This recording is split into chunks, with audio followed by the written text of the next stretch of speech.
Every evening, as the sun began to set, Maria walked to the park. She carried a small notebook and a blue ribbon. In her other hand, she held a stack of small white papers. Maria was the keeper of the memory tree. The memory tree was an old oak tree in the center of the park. Its branches were strong and wide. People said it had been there for over 200 years. For the last 5 years, Maria had taken care of it. But she did not water it or cut its leaves. She cared for the memories that hung from its branches. It had started on a rainy Tuesday. Maria was walking home from work, feeling sad. She had lost her job that day. She sat on a bench under the old oak tree, letting the rain wet her face. She took a small paper from her pocket and wrote down a happy memory. It was a memory of her grandmother teaching her to bake bread. The smell of the warm kitchen. The flour on her grandmother's hands. The laughter. She tied the paper to a low branch with a piece of string. It made her feel better, just a little. The next day, she found another paper tied to the same branch. Someone had written about the first time they rode a bicycle. The feeling of the wind. The wobbling. The freedom. Maria smiled. She added another memory of her own. And then another. Soon, people in the neighborhood began to notice. Now, 5 years later, the tree was covered. Thousands of white papers, tied with ribbons and strings, moved softly in the wind. Some were written in careful handwriting. Some were just a few words. Some were drawings. Each one was a small piece of someone's heart. Maria had a quiet ritual. Each evening, she walked around the tree. She read new memories that had been added during the day. She made sure old ones were still safe. Sometimes she found a memory that had fallen. She would read it carefully and tie it back. She never judged the memories. She just held them. One evening in autumn, Maria noticed a man standing near the tree. He was young, maybe in his late 20s. He wore a gray coat and held a paper in his hand. He looked at the tree but did not move closer. Maria watched him for a moment. Then she continued her walk. The next evening, he was there again. And the next. He always stood in the same spot, holding his paper. He never tied it to the tree. Maria wanted to speak to him, but she did not want to rush him. Some memories needed time. On the 4th evening, Maria approached him. The air was cool and the leaves on the ground were gold and red. "Hello," she said softly. "I am Maria. I take care of the tree." The man looked at her. His eyes were tired. "I know," he said. "I see you here every night." Maria smiled. "Would you like to tie your memory? It helps sometimes." The man looked down at the paper in his hand. "I don't know if I can," he said. "It is not a happy memory." Maria nodded slowly. "That is okay," she said. "The tree holds all kinds of memories. Happy ones, sad ones, confused ones. They are all part of us." The man was quiet for a long time. Then he spoke. "My brother and I used to come to this park when we were kids. We would climb this tree. We would pretend we were explorers. He was my best friend." He stopped. His voice shook a little. Maria waited. "We had a fight 3 years ago," the man continued. "It was about something stupid. I don't even remember what. But we stopped talking. I told myself I would call him tomorrow. But tomorrow never came." He looked up at the tree. "He died last month. A car accident. And I never got to say I was sorry."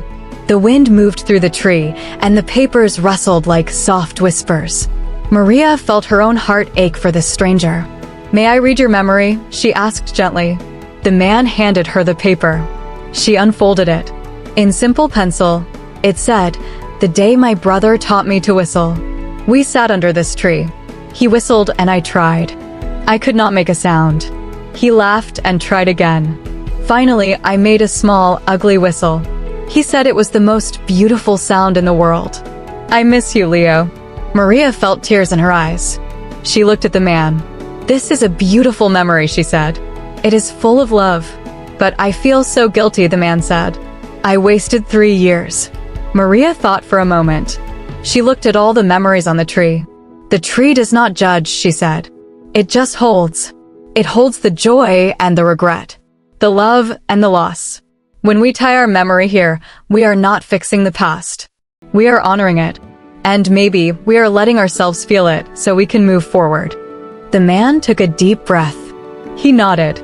He took the paper from Maria and walked to the tree. He found a small empty space on a low branch.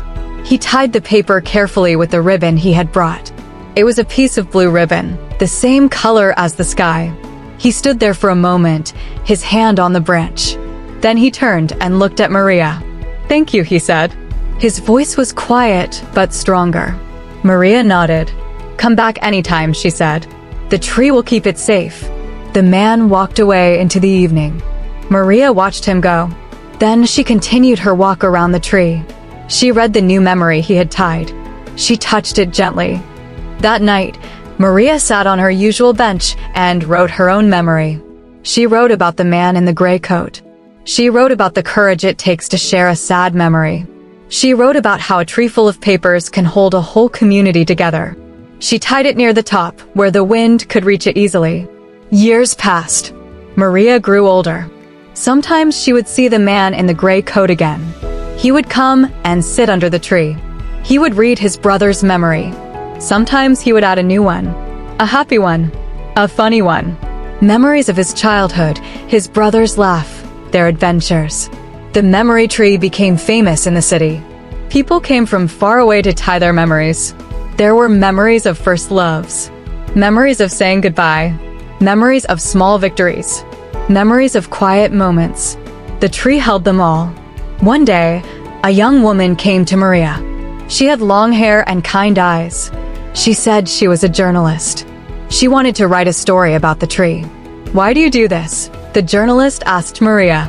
"Why do you spend every evening here?" Maria smiled. She looked at the tree, full of papers dancing in the wind. "Because," she said, "every memory matters. Every person matters. We are all just trying to hold on to the moments that made us who we are. This tree reminds us that we are not alone. Our joys and our sorrows, they are shared. They are all tied together, like these papers on the branches." The journalist wrote her story. It was published in the newspaper. More people came. The city decided to protect the tree. They built a small fence around it, not to keep people out, but to keep it safe. They put up a sign that said, "The Memory Tree. Please share your story." Maria kept coming every evening until she could not anymore. On her last visit, she walked slowly around the tree. She touched as many papers as she could. She read memories she had read 100 times. She felt the love in each one. Then she tied her final memory. It said, "Thank you for letting me hold you all."